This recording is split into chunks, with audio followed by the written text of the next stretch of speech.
नमस्कार दोस्तों, शंभू स्वागत में आपका स्वागत है। आज है 4 मई। आज हम लोग 4 मई से संबंधित सभी इम्पोर्टेंट करंट अफेयर्स को देखेंगे। स्टार्ट करने से पहले आप लोगों से एक छोटी सी रिक्वेस्ट है कि शंभू स्वागत को लाइक, शेयर एंड सब्सक्राइब करना ना भूलें। तो आइए स्टार्ट करते हैं 4 मई के सभी महत्वपूर्ण करंट अफेयर्स।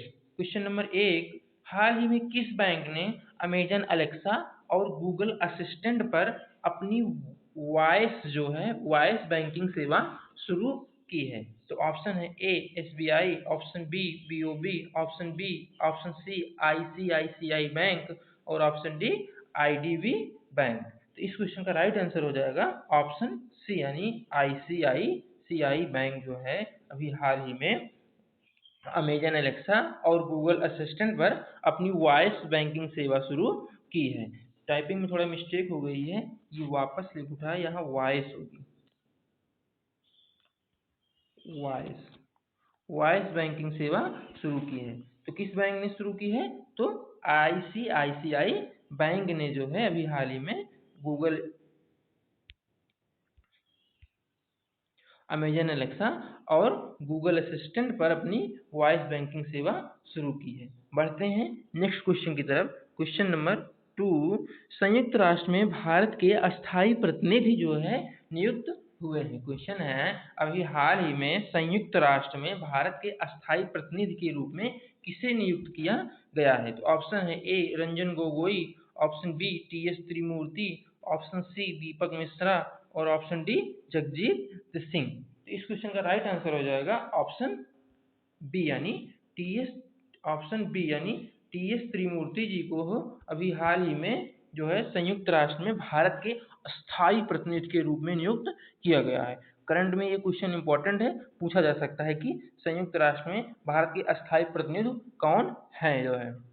तो टीएस त्रिमूर्ति जी अब संयुक्त राष्ट्र में भारत के अस्थायी प्रतिनिधि के रूप में नियुक्त हो गए हैं। बढ़ते हैं नेक्स्ट क्वेश्चन की तरफ। क्वेश्चन नंबर 3 है, कावेरी जल प्रबंधन प्राधिकरण किस मंत्रालय के अधीन आता है? ऑप्शन है ए मानव विकास मंत्रालय, ऑप्शन बी कृषि विकास मंत्रालय और ऑप्शन सी जल शक्ति मंत्रालय और ऑप्शन डी वित्त मंत्रालय। तो इस क्वेश्चन का राइट आंसर हो जाएगा ऑप्शन सी यानी जल शक्ति मंत्रालय के अंतर्गत जो है कावेरी जल प्रबंधन प्राधिकरण आता है। क्वेश्चन है कावेरी जल प्रबंधन प्राधिकरण किस मंत्रालय के अधीन आता है? तो राइट आंसर क्या हो जाएगा? ऑप्शन सी यानी जल शक्ति मंत्रालय के अंतर्गत कावेरी जल प्रबंधन प्राधिकरण आता है। बढ़ते हैं नेक्स्ट क्वेश्चन की तरफ। Question number 4। क्वेश्चन नंबर 4 है, बाउंस बैंक लोन स्कीम की शुरुआत की है। Question number 4, bounce bank loan की शुरुआत की है। तो ऑप्शन है A America, option B Bharat, option C Britain और ऑप्शन डी चीन। तो इस क्वेश्चन का राइट आंसर हो जाएगा ऑप्शन सी यानी ब्रिटेन ने अभी हाल ही में जो है कोरोना वायरस के चलते, किसके चलते? कोरोना जैसी वैश्विक महामारी के चलते जो है ब्रिटेन के छोटे छोटे जो है उद्यमियों या छोटे व्यापारियों के लिए लोन या पैसा उपलब्ध कराने के लिए ब्रिटेन ने अभी हाल ही में बाउंस बैंक लोन स्कीम की शुरुआत की है। तो हम लोगों ने क्या कुछ इस क्वेश्चन में क्या क्या देखा कि बाउंस बैंक लोन की स्कीम की शुरुआत किसने की? तो राइट आंसर क्या? ऑप्शन सी यानी ब्रिटेन। किसके लिए? तो जो है छोटे उद्यमियों छोटे व्यापारियों के लिए पैसा उपलब्ध कराने के लिए उन लोगों को जो है ब्रिटेन ने बाउंस बैंक लोन स्कीम की शुरुआत की। बढ़ते हैं नेक्स्ट क्वेश्चन की तरफ। क्वेश्चन नंबर 5, बजट पारदर्शिता और जवाबदेही में भारत का स्थान है। ये इंपॉर्टेंट क्वेश्चन है कि बजट पारदर्शिता और जवाबदेही में भारत का कौन सा स्थान है? तो ऑप्शन है ए 51, ऑप्शन बी 52, ऑप्शन सी 53 और ऑप्शन डी 54। तो इस क्वेश्चन का राइट आंसर हो जाएगा ऑप्शन डी यानी 54वां स्थान जो है बजट पारदर्शिता और जवाबदेही में भारत को दिया गया है। कौन सा स्थान? तो 54वां। किसमें? बजट पारदर्शिता और जवाबदेही में भारत को 54वां स्थान दिया गया है। इंपॉर्टेंट क्वेश्चन है, करंट के सेक्शन से पूछा जा सकता है कि बजट पारदर्शिता और जवाबदेही में भारत को कौन सा स्थान दिया गया है? तो राइट आंसर क्या हो जाएगा? 54। बढ़ते हैं नेक्स्ट क्वेश्चन की तरफ। Question number 6। लेबनानी समूह हिजबुल्लाह को आतंकवादी संगठन घोषित कर दिया। क्वेश्चन है कि लेबनानी समूह हिजबुल्लाह को किस देश ने आतंकवादी संगठन घोषित कर दिया? तो ऑप्शन है A America, option B Iran, option C रूस और ऑप्शन डी जर्मनी। तो इस क्वेश्चन का राइट आंसर हो जाएगा ऑप्शन डी यानी जर्मनी ने अभी हाल ही में लेबनानी समूह हिजबुल्लाह को आतंकवादी संगठन घोषित कर दिया। पढ़ते हैं नेक्स्ट क्वेश्चन की तरफ। Question number 7। खोंगजोम दिवस मनाया जाता है। ऑप्शन है A Gujarat, option B Manipur, option C Goa और ऑप्शन डी केरल। तो इस क्वेश्चन का राइट आंसर हो जाएगा ऑप्शन बी यानी मणिपुर राज्य में खोंगजोम दिवस मनाया जाता है।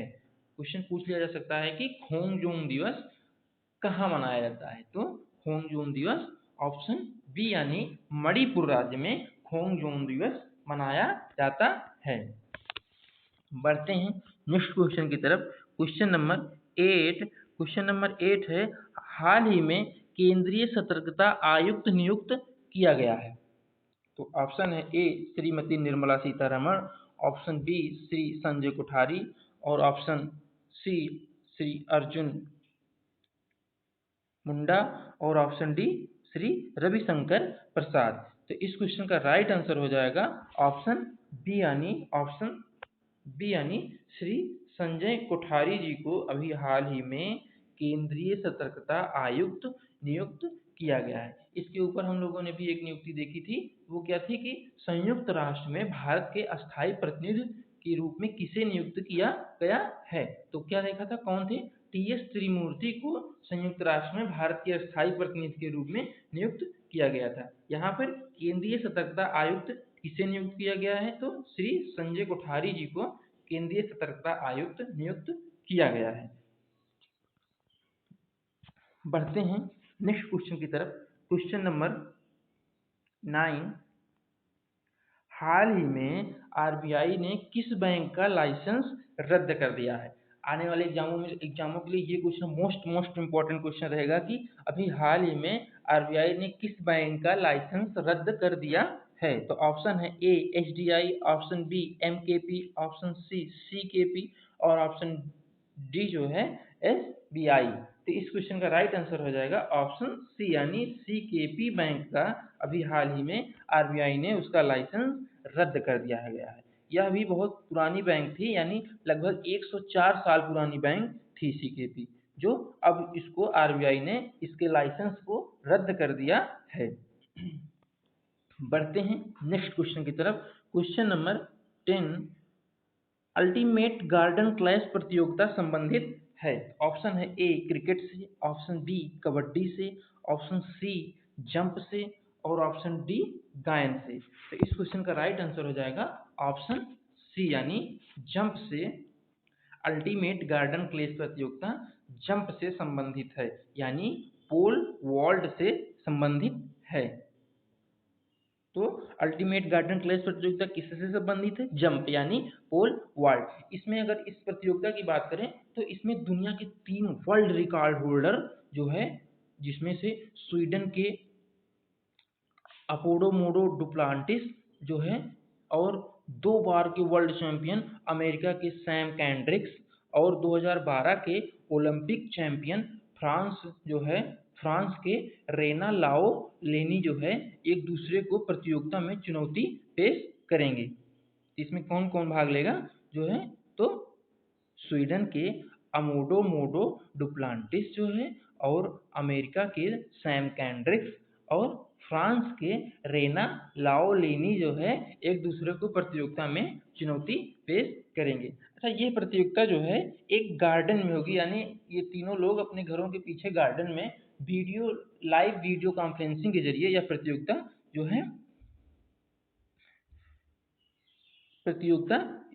होगी जो है इस कहाँ होगी? घरों के पीछे वीडियो कॉन्फ्रेंसिंग के जरिए यह प्रतियोगिता होगी। अपने अपने घरों के पीछे तीनों लोग वीडियो कॉन्फ्रेंसिंग के जरिए प्रतियोगिता का प्रारंभ करेंगे, यानी प्रतियोगिता वीडियो कॉन्फ्रेंसिंग के जरिए होगी।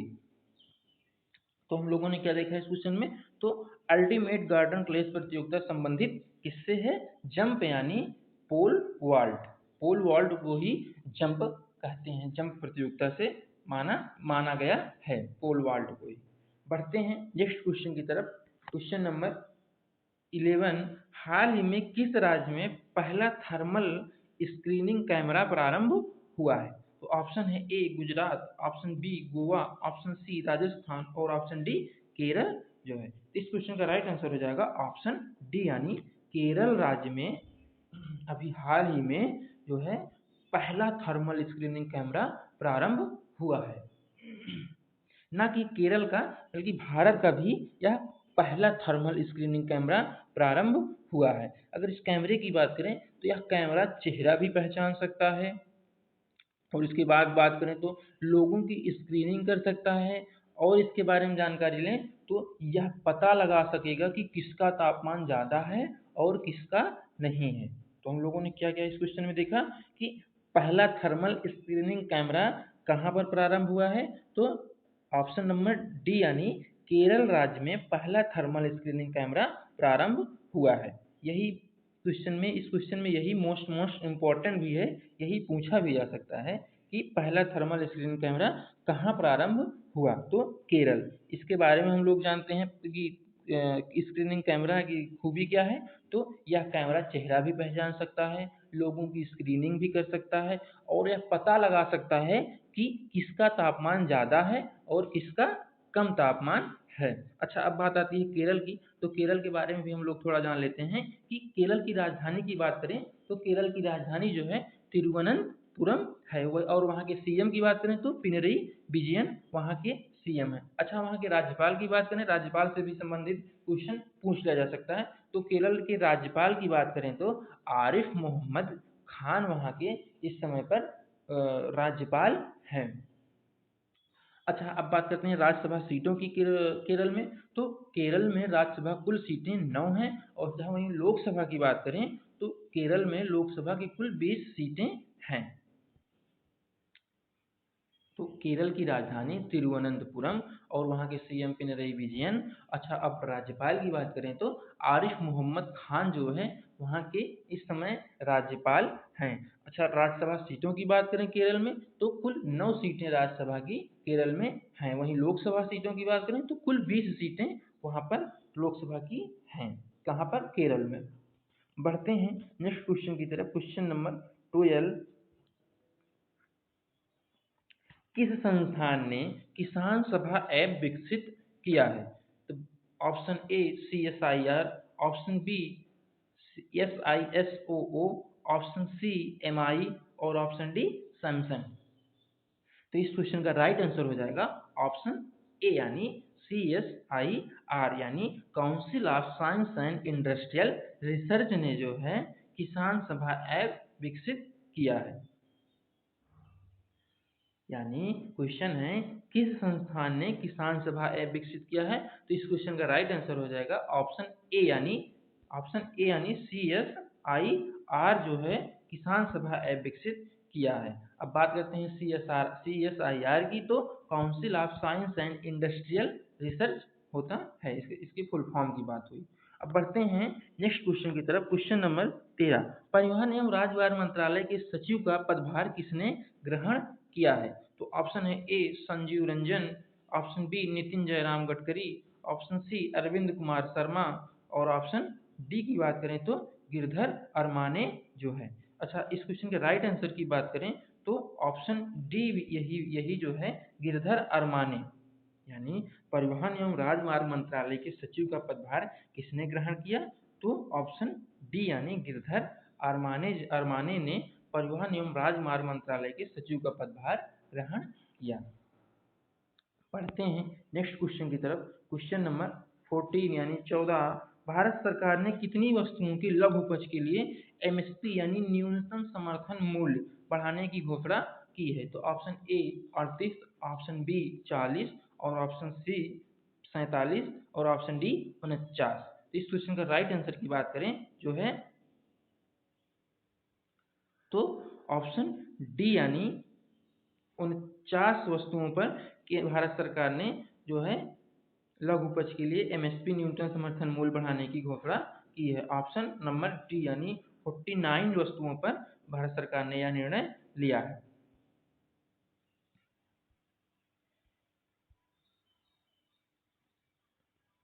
तो आज के लिए दोस्तों इतना ही। इसके बाद हम लोग नेक्स्ट करंट अफेयर की वीडियो लेकर उपस्थित रहेंगे। तब तक आप लोग एक अच्छे से पढ़ें, अच्छे से याद रखें। जो है एक दो बार वीडियो को देखेंगे तो सारे के सारे क्वेश्चन आप लोगों के माइंड में सेट हो जाएंगे। जाने से पहले एक बार छोटी सी रिक्वेस्ट आप लोगों से कि आप लोग संबोध सागर को लाइक शेयर एवं सब्सक्राइब करना ना भूलें। धन्यवाद।